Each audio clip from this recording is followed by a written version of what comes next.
Panalangin. Panginoon, maraming salamat sa umagang ito. Salamat po sa pagkakataon na nagkaloob sa amin na kami ay muli magkasama-sama upang kami ay makinig ng iyong mensahe sa umagang ito. Ang dalangin ko po, Diyos, ng iyong banal na Espiritu ang siyang mamuna sa aming kalagitnaan. Tulungan mo po ako na maihayag ko ang iyong mensahe ayon sa iyong kalooban. Tulungan mo rin ang mga kapatid ko na makikinig, na maunawaan, maintindihan ang mensahe nito. Aming mga dalangin na ikaw ang siyang maitaas at maluwalhati sa umaga mo ito. Kung aming samot dalangin sa pangalan ng iyong anak na si Jesus. Amen. So si Pastor Olgo ay nasa Centella at si Pastor Oyen ay medyo namamala. Ako po ay nagsasalita dito every first Sunday of the month. Kung napapansin niyo po, wala po ako dito kapag third Sunday, nasa Centella po ako.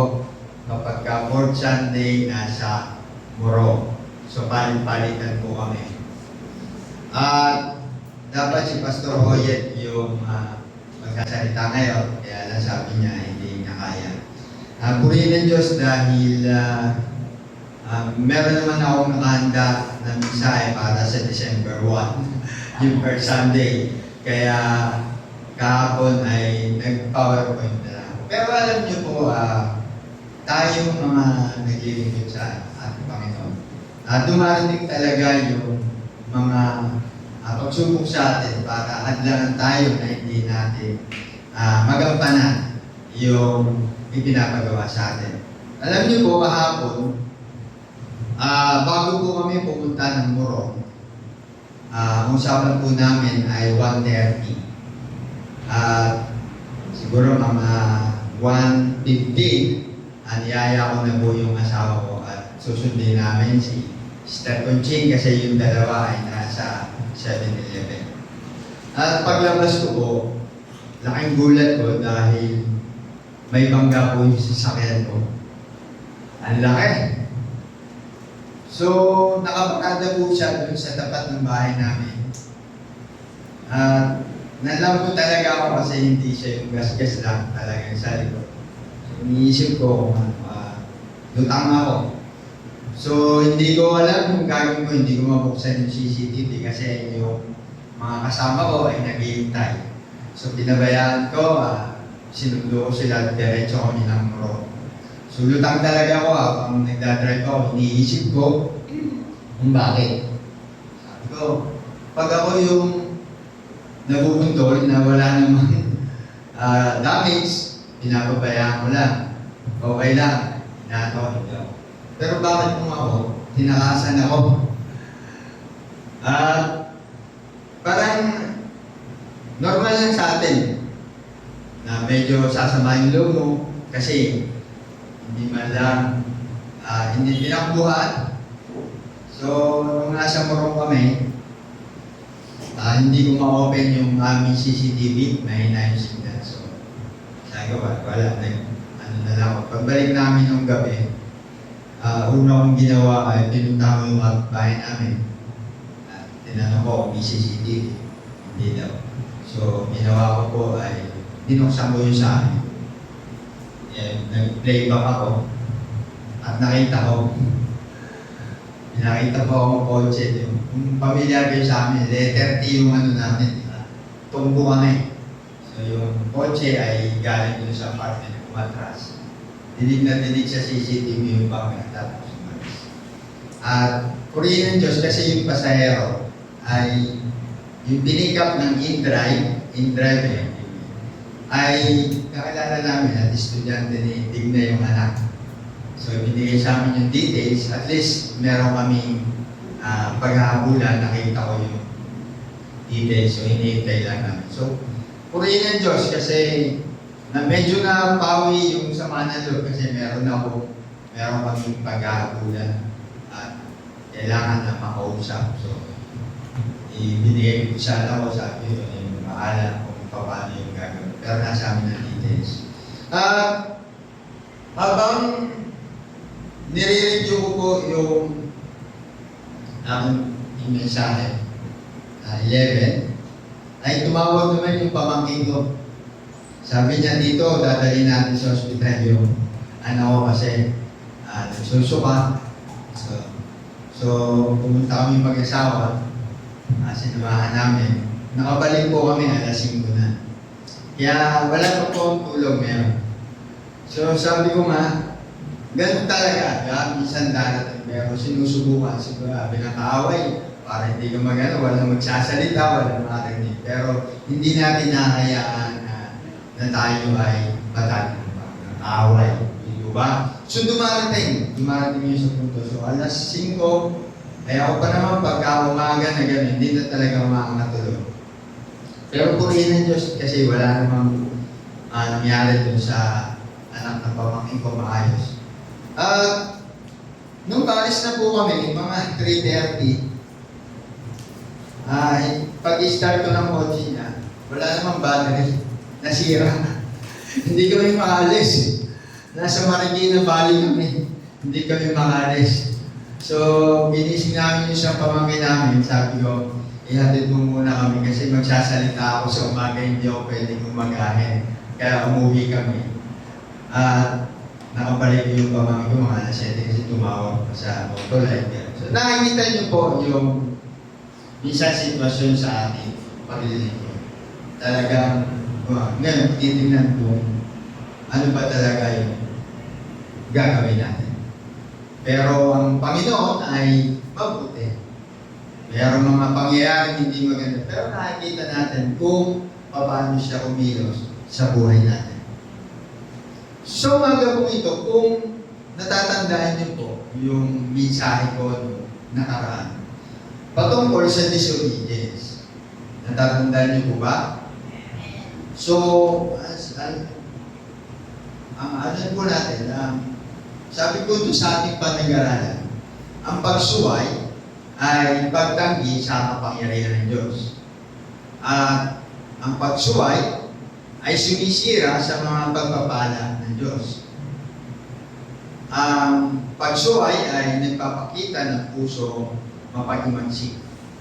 At ang pagsuway ay nangangailangan ng pagsisisi, hindi person. So, yan po yung mga dahilan kapag hindi natin sinunod ang utos ng Diyos. So, yung pag-disobedience tayo, ito yung mangyayari sa buhay natin. Ngayon, tingnan naman natin, ano naman yung pagpapala sa pagsunod natin. Kung nakita natin, kung nasusundan niyo po yung ating mga pinag-aralan, ang una kong ibinigay, ano ba yung mga warning ng Panginoon? Ano ba yung warning signs?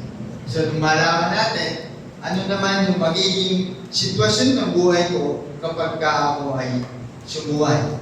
So, ngayon, tingnan naman natin, ano naman yung pagpapala, mga pagpapala sa pagsunod.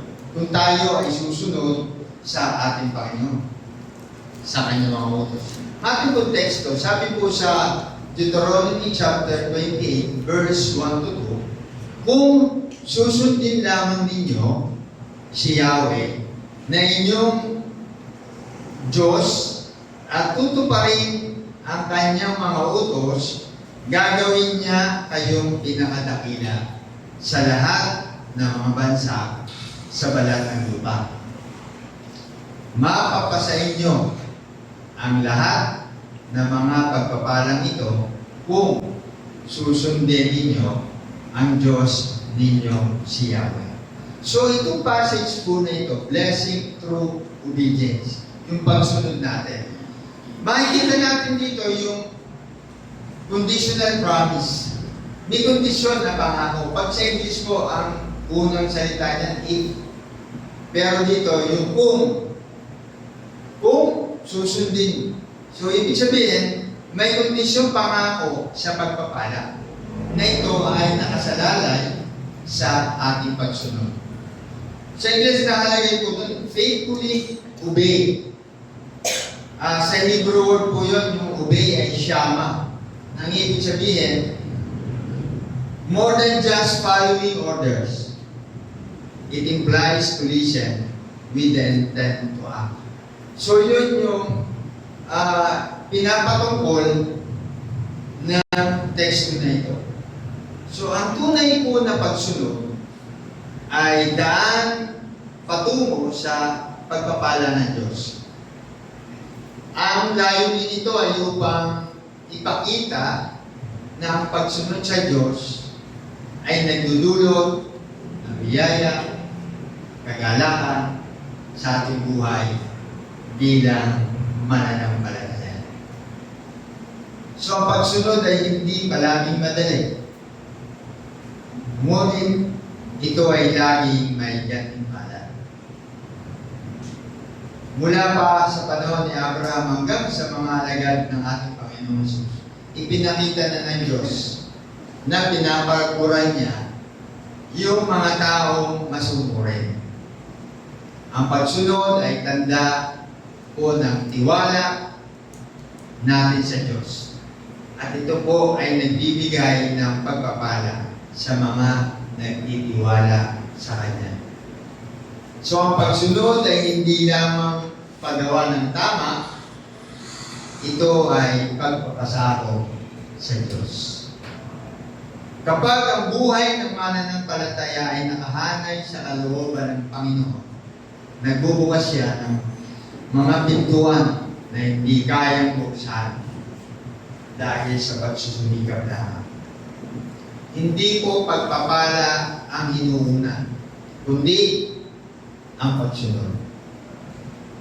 Pero kapag nauna yung pagsunod, ang pagpapala ang sumusunod. So marami sa atin, lahat tayo ay nag-aangad ng pagpapala mula sa Diyos. Amen po ba? Lahat tayo. Pagpapala espiritual, pagpapala sa ating pamilya, sa ating mga pangkabuhayan, lalo na sa ating kalusugan.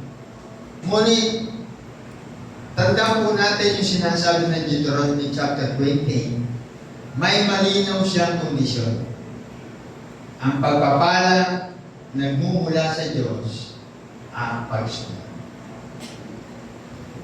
So kung iyong, sabi po doon sa ibang salin, kung iyong didinggin ng maigi ang tinig ng Panginoon, sabi ko doon, ang lahat ng pagpapala ito ay darating sa iyo at iaabot sa iyo. So hindi po ginawang komplikado ng Diyos ang kanyang mga panuntunan. Hindi niya sinabing kailangan kang maging perfecto, pero sinabi niya, sumunod ka at pagpapalain nila. So ngayong araw po na ito ay tingnan po natin yung napakagandang pagpapala na dulot ng ating pagsunod. Ano ba ito? Ang pagsunod ay nagbubukas ng pinto sa mga pagpapala. Ang sabi po doon, sa ating binasa, kung susundin lamang ninyo si Yahweh na inyong Diyos at tutuparin ang kanyang mga utos, anong sabi? Gagawin niya kayo pinakadakila sa lahat ng mga bansa sa balat ng lupa. Kapag ang tao ay sumunod, ang Diyos ang nagpapataas. Hindi ang sarili nating lakas, hindi ang sarili nating talino, o hindi ang sarili nating koneksyon. Ang mga tao masunuri ay nilalagay ng Diyos sa mga posisyon. Merong impluensya at tagumpay. Hindi dahil sa sila ay magaling, kundi dahil sila ang pinakahandang sumunod. Di ba, pagka tayo ay sumusunod, pagka tayo sa isang trabaho, saan naman tayo nandun, at tayo ay sumusunod, aangat tayo. Doon nagsisimula yung promotion at lahat. So, ganoon din kapag tayo ay sumunod sa Diyos, tayo ay yan. Dahil, ang pagsunod ay tanda ng pagpapasako sa Diyos. Kung ang puso po natin ay nakahanay sa kalooban ng Panginoon, Siya mismo ang nagbubukas ng mga pinto na hindi kaya buksan ng kahit sino tao. Yung pagsunod natin, ibig sabihin, pagpapasakot natin. Ino-honor natin, ina-acknowledge natin yung sovereignty natin. Na siya yung makapangyarihan. Nagpapasakot, hindi dahil sa sarili natin, kakayahan, talino, o ano ba man. Ang pagsunod, nagbubukas ng pinto ng pagpapala dahil hindi natin inahabol ng pagpapala, ang pagpapala ang sumusunod sa kasunod. Ang pagsunod ay para po ito, alam niyo po yung keycard, uso ngayon pag nasa hotel ka, ano ba yung keycard, ibibigay sa isa, swipe mo para makapasok ka sa pinto. So hindi na ngayon uso yung mga high-tech na. So parang keycard dyan na binigay ng Diyos upang makapasok tayo sa mga silid ng Kanya. Binigyan tayo para tayo ay makaranas ng pagpapala ng ating Panginoon. Dahil ang Diyos ay nagbibigay hindi lang material na pagpapala. Dinebless tayo sa material na mga bagay sa buhay natin. Yung lahat ng meron tayong material na bagay ay lahat ay nagmula sa ating Panginoon. Hindi lang material, kundi kabilang dito ang kapayapaan. Kapag ka merong mga kapayapaan sa iyong puso, biyaya po yun. Merong baptismo. Siya po yung nagbibigay ng direksyon sa buhay natin. Kung ano yung tamang tatahakin natin. Na kailangan nating sundin. Na kailangan nating gawin. Siya yung nagbibigay ng mga pabor o yung favor para sa buhay natin. Siya yung nagbibigay ng proteksyon. Kung tayo man ay nakaranas o mayroong mga ang Panginoon ang nagbibigay ng proteksyon sa atin. Iniingatan niya tayo. Biyaya po yun na nagmumula sa ating Panginoon. Binibigyan tayo ng oportunidad para tayo ay mula anumang klase ito, ang lahat ng ito ay nagmumula at biyaya, pagpapala na nagmumula sa atin. Kapag sumunod ka sa Diyos, may bubuksang bago ang Panginoon sa buhay. So napakahalaga ng pagsunod natin sa ating Panginoon. Ano po yung ikalawa? Ang pagsunod ay nagdudulot ng tiyak ng pako ng Diyos. At sabi po dun sa ating binasa, sa verse 2, sabi dun, mapapasayin nyo ang lahat ng mga pagpapala kung susundin ninyo ang Diyos. Mapapasayin nyo. Ibibigay ko siya. Mapapasayin ang lahat. Di ba napakaganda nito? Hindi niya sinabi na ikaw ay patuloy na magsumikap. Darating ito kung magsusumikap ka. Darating ito kung magaling ka. Pero ang sabi ng Panginoon, mapapasayo ang mga bagay dito. So ang Diyos, kapag ka nangako, tutuparin at ibibigay. Pero niya po, lagi siya merong kondisyon. So nagdudulot ng tiyak na pabor dahil ang ibig sabihin ang Diyos mismo ang magalaw. Siya mismo ang kumikilos sa buhay natin. Kuminsan hindi mo inaasahan, pero biglang may darating na favor sa inyo. Di ba ba? Hindi mo inaasahan ng tao, pero sila ay lalapit sa iyo at meron siyang ibibigay sa iyo. Hindi mo inaasahan ang oportunidad, pero ito ay magbubukas. Ito yung mga bagay, pagpapala na nagmumula kung susunod tayo sa ating Panginoon. Ang masunurin ay may divine acceleration. So, ibig sabihin, mabilis at hindi inaasahang pagmula. Parang unexpected, darating ito sa buhay natin. Akala natin hindi mangyayari, pero ang Panginoon ang isang iiyos. Ang pagsunod ay nag-activate ng planong inihanda ng Diyos. May mga pagpapalang nakareserva po yun sa atin o sa inyo. Pero kailangan po munang i-activate ng pagsunod. Di ba pagka ikaw ay meron yung mga bagong SIM card, para mo magamit, i-activate mo yun. So ganun din, kailangan susunod tayo.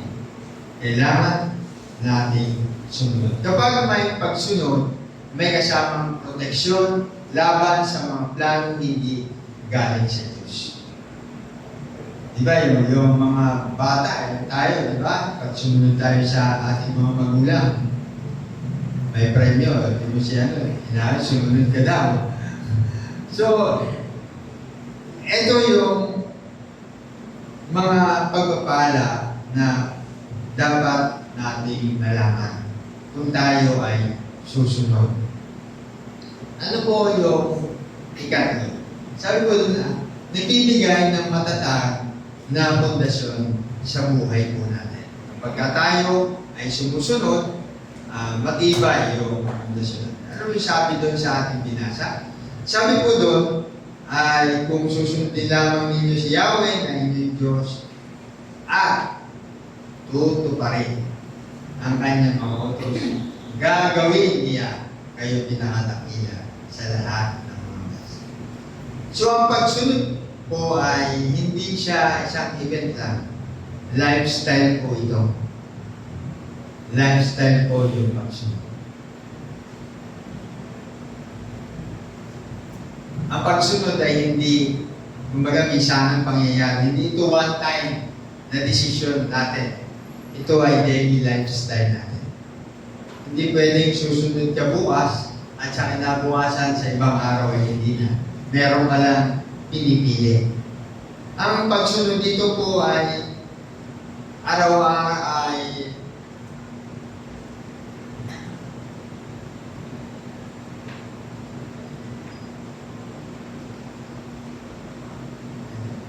balik ko lang po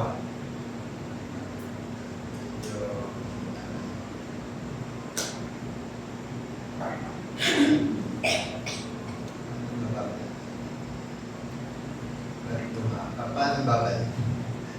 Yung number 3. Yan. Okay. So, nagbibigay siya ng na pundasyon. So, ang pagsunod ay hindi minsan dahil ito ay araw-araw.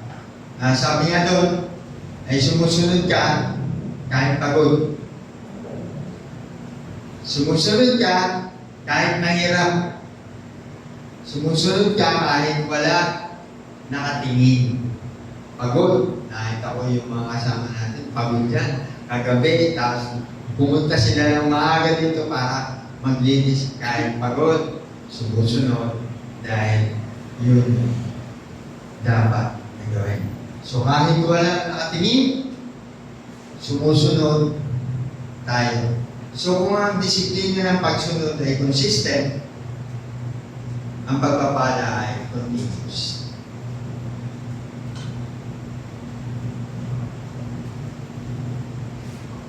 So ang pagsunod po ay nagtatatag ng matibay na karakter. So gusto po ng Diyos na bago kanya biyayaan ng malaki at maging handa ka muna yung puso mo. Ang pagsunod ay nagpuproduce ng karakter at ang karakter ay mas mahalaga kaysa kayamanan. So tayo ay inuubog. Kaya hindi natin makamit yung minimiti natin ay tayo inuhuhukan para tayo ay maging handa. So, ang mga masunurin ay hindi madaling matinag. Kapag ikaw ay sumusunod, hindi ka madaling matinag o masira. Bakit po? Kasi dahil ang kanilang pundasyon ay ang salita ng Diyos. Kapag ang pundasyon natin ay ang salita ng Diyos, hindi tayo.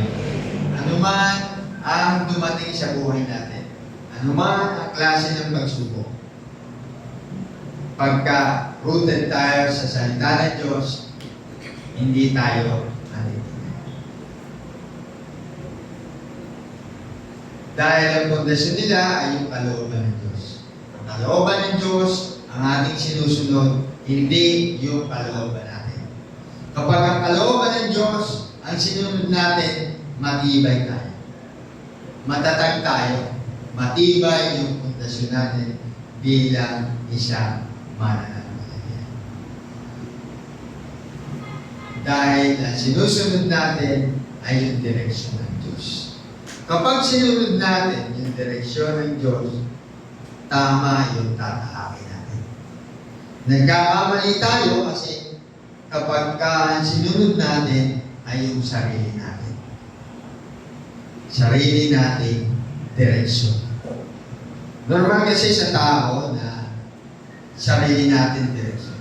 Kung kayo ay, di ba pagka kayo ay nagdadrive at nag-waze kayo, di ba bibigyan ka niya ng direksyon na kung saan na pupunta. At pag nakita mo, bakit parang ang layo ng pinapupuntahan sa akin? So, ang gagawin mo, ang susundin mo yung alam mo. Pero pagdating mo doon, kaya pala ako iniiwas ay matraffic dito. So, yun yung pero kung yung direksyon ng Panginoon, yung ating susundin, tama. Magiging matatag tayo, magkakaroon tayo ng kapayapaan.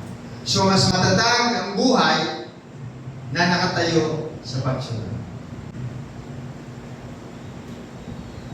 Dapat yung obedience tayo.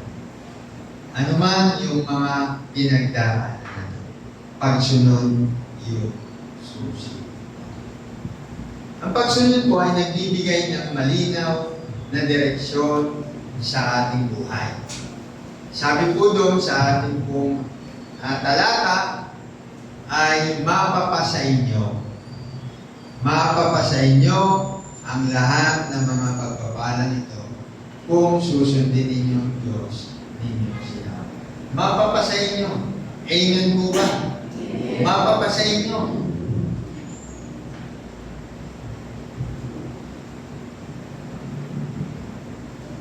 So ang pagsunod ay nagtutuwid siya ng landas. Hindi sayang yung lakad natin, tinatahak natin, hindi po sayang yung desisyon kung bakit kayo ay naglilinggo dito, kung bakit kayo ay nandito. Hindi po sayang yung panahon na ginugugol ninyo kung bakit kayo ay nandito. Kung sumunod ka, tama yung hamba na tatahakin. Kapag ang puso ko ay handang sumunod, mas madaling maunawaan ang direksyon ng Panginoon. Puso pa rin. Kapag handa tayo sumunod yung puso natin, mas maintindihan natin yung direksyon na nais ng Diyos. Pero kung yung sarili natin, hindi natin sinusunod, malamang sa malamang, maling direksyon ang tatahakin. Hindi po ito nakukuha sa galing o ano paman. Kung ano yung puso mo para sumunod, yun ang magbibigay sa iyo ng tamang direksyon. Ang Diyos ay nagbibigay ng tamang timing at tamang oportunidad. Hindi ka mawawala. Hindi ka maliligaw. Ang Diyos ay gumagabay sa mga nasunurin. Natatanda ko pagpupunta kami ng Morocco. Nakikita ko yung hirap nila eh. Lalo na pagka sila ay mag-commute. Pero dahil ang mag-asawa ay sumunod, binigyan sila na kanilang magagamit na sasakyan. Di po ba? Sabi nga ni Pastor, in this time, it is perfect timing. Ibaba.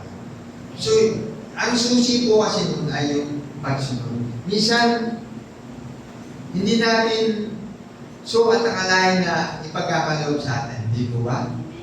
Pero kapag yung direksyon ng Diyos ang sinunod natin, mamamangha ka. Kaya pala ibigay in His time. Di po ba? So ang susi lang ay yung pagsunod. So anuman yung minimiti natin, anuman yung nais natin na makamit, estudyante ka man, o nagtatrabaho, ang susunod ay pagsunod. Pero inulit ko, hindi sayang yung inyong panahon, hindi sayang yung inyong oras sa pagsunod. Dahil darating ang sa tamang panahon, makikita nyo kung paano kumilos ang Diyos sa buhay niyo. Makikita nyo kung paano kayo pagpalain dahil kayo ay sumusunod. Kapag ang puso natin ay tama, hindi tayo pagkukulangin ng Diyos. So ang pagsunod ay nagpo-position sa iyo para maging pagpapala ka rin sa iba. Kapag ikaw ay binibless, siyempre ikaw ay magiging dalong ng pagpapala sa iba. Ang pagpapala po na dumarating sa masunurin ay dumadalo ipapunta sa pamilya, sa trabaho, sa ministry, sa komunidad. Kapag ikaw ay pinagpapala, natural na ikaw ay magiging dalo yan din nagpapapala sa inyo. Kapag po tayo, mga mananampalataya, nandoon yung empathy and compassion. Nandun lagi yung empathy and compassion. So, nandun lagi yung puso na tayo ay bukal sa puso natin. Yung tumulong at mag-atid ng pagpapala sa atin. Kapag ang isang mananampalataya ay hindi bukal, hindi tao sa puso yung ganitong pagpapala na maging pagpapala ka sa iba, yung Kristiyano po yun ay lack of empathy and compassion. Na isang nais ng Diyos na meron tayo bilang isang mananampalataya.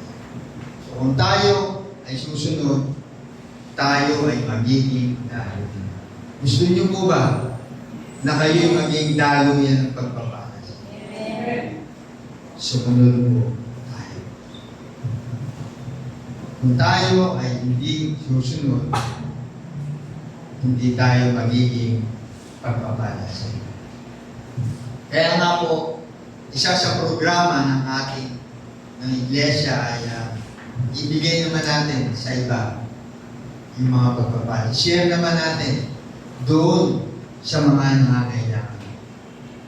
Kaya ini-encourage ko po kayo na tayo ay sumuporta dahil meron tayong tutulong. Kung gusto natin tayo maging mga bahagi, so ibahagi natin yung pagpapala na natatanggap natin.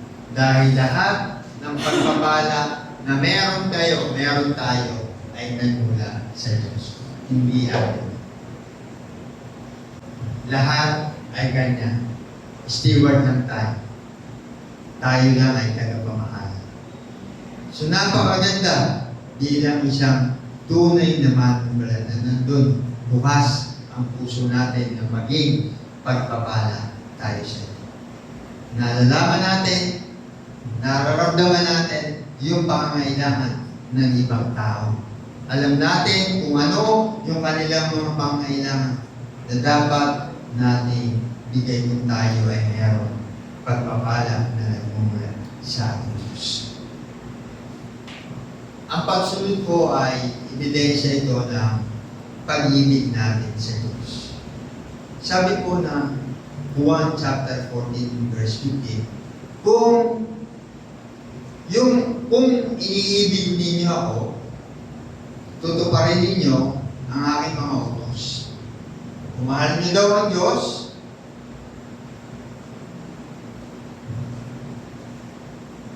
yung mga utos na dapat natin gawin, ano man ang nais niya, susundin natin, tutuparin natin, gagawin natin. So madaling sabihin na minamahal natin ang Diyos, pero sinasabi natin na mahal natin ang Diyos, tutuparin ninyo ang ating Amang Diyos. Sabihin, kapag hindi natin sinunod, wala ang pag-ibig natin sa Diyos. Madali magsabi na mahal mo ang Diyos, pero dapat ay nakikita sa mga ginagawa mo natin. Hindi tayo sumusunod para sa pagpapala. Susunod ako para i-bless ako. Hindi po. Sumusunod tayo dahil mahal natin ang Diyos. Yung mga manggagawa po natin, yung mga kasama natin, bawat isa sa atin, mayroong mga parte dito. Meron tayong kanya-kanya na bahagi para sa pagpapatuloy ng gawain ito. Ginagawa natin yun dahil mahal natin ang Diyos. Kung hindi natin mahal ang Diyos, mahirap natin gawin. Sabihin natin, sa bahay na lang ako, hindi na ako magsasawa. Dahil mahal natin ang Diyos, kaya po natin nagagawa ang lahat ng ito. At dahil mahal ka rin niya, siya mismo ang nagbibigay ng pagpapala. Kusa niyang idinadagdag ang mga pagpapala kailangan natin. Ano man ang mga pangailangan natin, kusa niyang ibigay. Alam niya kung ano yung pangangailangan natin. Alam niya, batid niya, walang lihim sa Kanya. So kung mahal natin ang Diyos, kung mahal natin ang ating Panginoon, susundin natin ang ating Panginoon. Gagawin natin. Bakit natin ginagawa? Dahil mahal natin ang Diyos. Mahirap sundin, mahirap gawin ang mga bagay sa paglilingkod kung hindi natin mahal. Mahirap po. Nagagawa natin dahil para sa Kanya. Ginagawa natin para sa Kanyang kaluwalhatian. Hindi para sa sarili natin. Hindi para ma-acknowledge tayo ng sino man. Kundi ginagawa natin ang lahat ng ito dahil sa Kanya. Siya yung dahilan. Siya yung rason. Dahil sa pag-ibig natin. Hindi tayo magbibigay, hindi tayo kaya natin magbigay ng pera, anumang suporta, kung hindi natin mahal ang Diyos. Mahirap. Dahil ang iisipin natin ay ang sarili natin. Pero kung mahal mo ang Diyos, kaya mong ibigay yung nararapat sa Kanya. Ginagawa natin oras, talento, o ano pa man. Ginagawa natin dahil mahal natin ang Diyos. Hindi para sa pastor, sa leader, sa kaibigan. Ginagawa natin ito dahil mahal natin ang Diyos. Ang pagsunod ay siyang worship. Ito yung pinakamataas na anyo ng pagsamba. Mahanda tayo isang bahagi, pero yung pagsunod, yun yung pinakamataas na anyo ng pagsamba. The greatest blessing of obedience is more than provision. It is God Himself. Hindi lang biyaya, kundi ang Diyos na nagbibigay ng biyaya. Lahat na meron kayo ngayon, lahat ng pag-aari ninyo, nagmula yan sa Diyos. Kung gusto niyang kuhanin, saglit lang yan. Madali.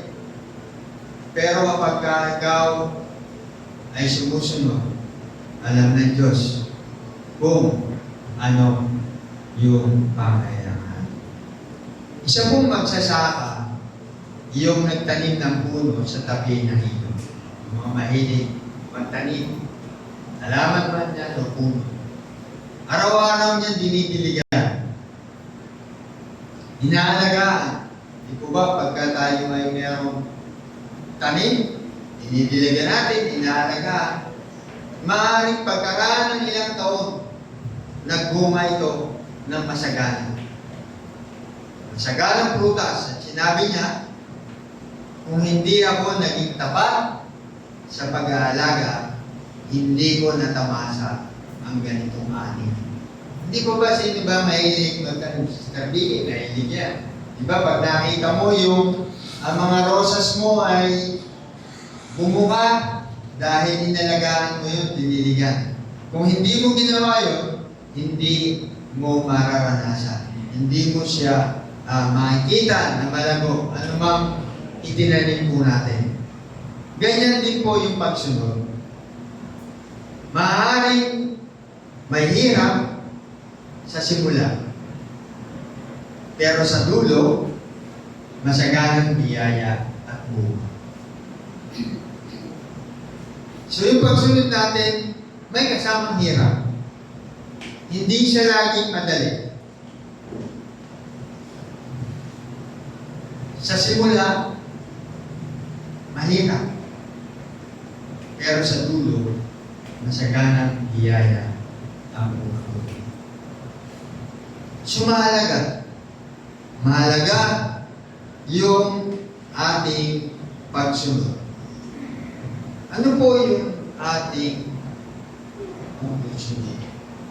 Ang pagsunod po ay makikita po natin sa binasa natin sa Deuteronomy.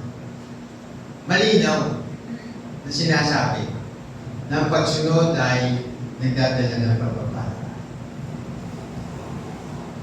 Hindi ito komplikado, hindi ito mahirap unawain, hindi ito para sa piling tao. Para sa lahat, ito nang handang sumunod. Ang pusong masunurin ay pusong malapit sa Diyos. Kung nasaan ang pagsunod, naroon yung pagpapala. Nasaan ang pagsunod, nandoon yung direksyon. Naroon ang Diyos. So napakahalaga po sa buhay po natin. Lalo na po sa panahon natin ngayon. Hindi natin alam yung pwedeng mangyari sa buhay po natin. Pero yung pagsunod, napakahalaga na gawin. Kung merong tayong dapat gawin, ibigay natin yung oras, yung ating mga talento at yung mga ngayon sabi ko nga po, hindi siya madali. Pero kung gusto po natin na makita yung bunga ng pagpapala, sumunod po tayo. Kung meron po akong ipapatotoo po sa inyo. Marami po sa inyo yung nakakalam yung kapatid ko na di ba may cancer po siya. Yung kapatid ko po na nasa Batangas, kahit po yun ay ano talaga ako doon? Ano sa buhay niya? Alam niyo po kahit siya ay may sakit. Nag-enroll siya sa pumasok siya online ng Bachelor of Arts in Theology. At kahit po nung graduate siya, standing ovation kasi nakita ng teacher, kahit namumutok yung kanyang kamay, sinasabi niya dun sa instructor na hindi siya makapag laptop, hindi siya kasi namamaga, nagiging, nag-aandal. So halos may isang taon. Natapos niyo. Mahirap pero pag sa sarili yung parang hindi ko kaya. Parang gusto mo na lang magpahinga, hindi ko ba? Kasi meron kang nararamdaman. Pero gusto niya sumunod yun ang ipinapagawa sa kanya. Yun yung nais ng Diyos. At salamat sa mga prayer po natin. Yung nire-request ko po sa inyo na yung resulta ng kanyang PET scan. Ayos po lahat. Kumbaga yung cancer cell ay natulog. Pero kailangan din niya para suportahan pa rin ng gamot. Ang isang hiling ko rin, isama niyo pa rin po sa panalangin. Kasi meron sa PET scan nakita na parang maliit na bukol sa left breast. So, titingnan yun kung ano. Pero kinikilig po namin na wala yun. Hiling na yung complete healing. Sinabi niya tayo. So, makikita po natin, mahirap. Pero kapag inano mo yung pagsunod, makikita mo yung pagpapala ng Diyos. Di lang material, sabi ko sa inyo, di lang material na bagay, kundi yung kapayapaan, kaayusan, katahimikan, at kaayusan ng pamilya ay isang pagpapala. Mahirap po sa atin, nakatingin lagi tayo na yung pagpapala at material na bagay. Pag nakita natin, maayos yung tahanan, may sasakan, ano pa pang material na bagay, doon tayo nakatingin na ito yung blessing na nagmumula sa ating Panginoon. Kahit hindi natin kilala yung mga tao, pag nakita natin, ay binibless. Pero kapag nanonood ka ngayon, yung mga nakikita natin, mga material ba, saan ba galing yun? So yung pagpapala po ay hindi nakasentro sa material na bagay. Pag gumising po kayo, na kayo ay walang sakit, malakas. Pagpapala po. Sabi ko nga po kanina, wala pa akong tulog. Mas mabuti yung walang tulog kaysa walang gising, di ba? So pagpapala po yun, kahit tayo ay wala pa tulog, pero ang Panginoon, alam niya. So yun po ay kailangan natin ipagpasalamat. Meron kang trabaho, meron kang pinagkakakitaan. Pagpapala po yun. Sa darating na Pasko, may 500 yung pang-Noche Buena ninyo. Pagpapala po yun. Diba? So pag nakita mo yung sitwasyon ng mga kababayan natin, kumpara sa atin, pagpapala po yun, na dapat natin ipagpasalamat sa Diyos. Na dapat natin ibigay yung lahat. Kung ginagamit kayo, dito, pagpapala yun. Kasi yung iba, hindi naman ginagamit, walang oportunidad para gamitin. Gusto magpagaling pero hindi kaya. So kung malakas tayo, pagpapala po yun. Huwag tayong panghinaan. Huwag tayong magtanim ng sama ng Diyos dahil sa bawat buhay natin, sa bawat araw na meron tayo, pagpapala po yun. So kung nais natin na matamasa yung higit na pagpapala na hindi mo inaasahan, pero ibibigay niya ang susi na ay pagsunod. Obedience. Sa atin pong pagsunod bilang miyembro ng iglesia ito, marami tayong mga pinagdaraanan, pero patuloy na tayo ay sumunod dahil ginagawa natin ito para sa Kanya, hindi para sa sarili natin. Yung lahat na ginagawa natin, ang kalwalhatian ay sa Diyos, hindi sa sarili natin. Kahit anong galing mo, kung ang puso mo ay hindi tama, wala mo kwenta yan. Ang Diyos ay nakatingin sa puso natin. Alam ng Diyos kung ano yung nasa puso natin. Hindi tayo pwede So kung nasaan po yung pagsunod, nandun yung pagpapala, nandun yung direksyon. Nandun ang ating Diyos.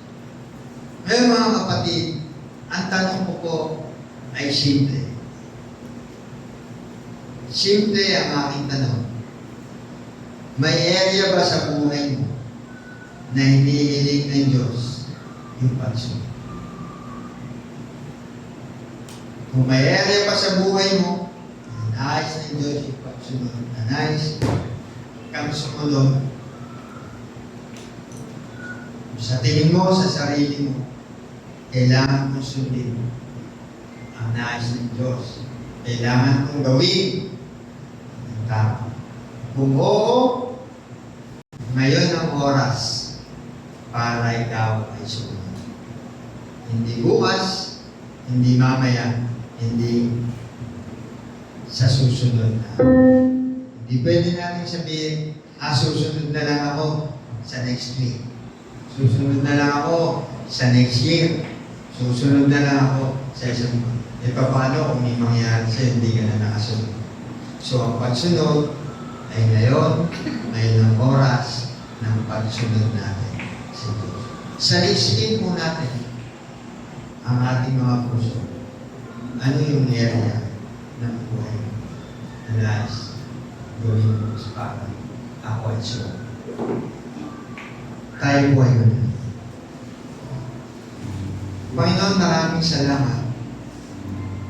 Lalo na sa mga taong masupuri sa kanyang mga tinig. Salamat dahil sa kabila ng pagkakato na kami ay hindi makasunod. Hindi mo kami pinabayaan.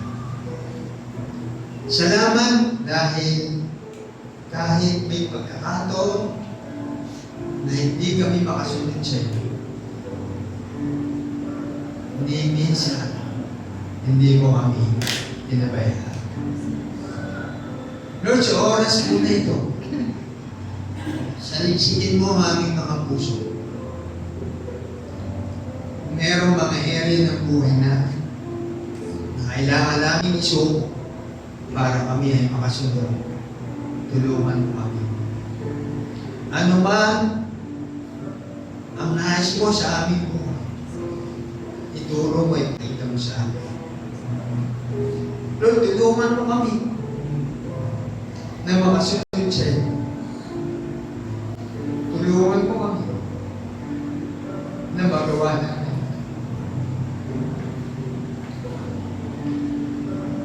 Salamat sa lahat ng bagay na ginawa mo sa aming buhay. Patawarin mo kami kung ang nakikita lamang namin pagpapala ay yung material na bagay. Patawarin mo kami kung hindi namin na-appreciate yung mga bagay na maliliit pero mahalaga. Tulungan mo kami na patuloy na magpasalamat sa iyo kahit sa maliliit na bagay. Lord, salamat sa iyong mga pangako. Salamat sa iyong mga salita. Salamat dahil kailanman hindi ka nagbabago. Father God, ang aming pong dalangin, tulungan mo kami na makapamuhay kami ng meron pong katapatan. Tulungan mo kami na anuman ang plano namin, anuman yung direksyon na aming tatahakin, ang kalooban mo ang mangyari sa lahat ng ito. Ang kalooban mo ang siyang maganap sa mga buhay po namin. Lord, kulang po ang salitang pasasalamat. Kulang, Panginoon, sa mga bagay na ginawa sa aming mga magulang. Lord, salamat sa kagalingan. Salamat sa paghipo mo sa aming mga karamdaman. Father God, kung meron mga dinadala ang aming mga kapatid sa oras na ito, Lord, right now, we declare healing. We declare healing, Father God. We declare healing, Lord. At tulungan mo kami na sa araw-araw ng aming buhay, susunod kami sa iyo. Lord, alam namin, mahirap, marami kaming pagdadaan. Hindi namin kaya sa sarili lang namin Yun na nga, Lord, apart from you, we are nothing.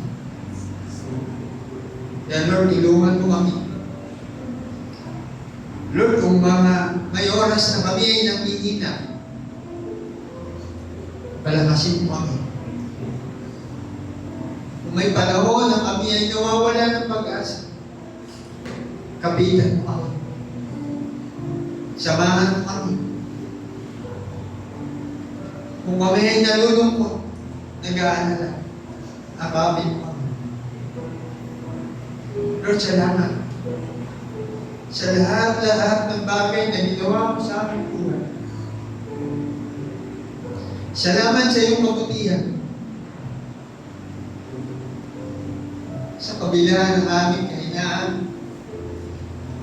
sa kabila ng aming pagkakamali, sa kabila ng aming pagkukulang, nakita namin yung katapalan sa aming mga buhay. Nakita namin kung paano ka kumilos. Nakita namin kung gaano mo kami kamahal. Padagay salamat. Salamat sa lahat ng mga pagsubok na aming pinagdaan. Mga pagsubok na nagpatatag. Mga pagsubok na nakita namin ang iyong katapatan. Padagan sa mga oras po natin. Sabihin mo ang aming mga puso. Mangusap ka sa bawat isa sa amin. Ano man ang mga bagay na mayroong pabigatan, tulungan mo. Isumo namin ang lahat. Ano man ang mga pasanin, pinagkakatiwala namin sa inyo ang lahat ng ito. Lord, tulungan mo kami sa tamang direksyon ng aming buhay. Tulungan mo kami na sa bawat oras ng aming buhay, ikaw ang siyang mataas. Ikaw ang siyang maluwalhati. Tulungan mo kami na magkaroon kami ng puso mahaba, puso na mapangunawa, puso na mapapahal. Lord, sa umagang ito, sa iyo po ang lahat ng papuri. Sa iyo po ang lahat ng pasasalamat. Dahil ikaw ang Diyos na karapat-dapat namin pasalamatan. Ikaw ang Diyos na karapat-dapat namin purihin at sambahin. Salamat, Panginoon. Ito po ang aming samot dalangin sa pangalan ng iyong mahal na si Jesus.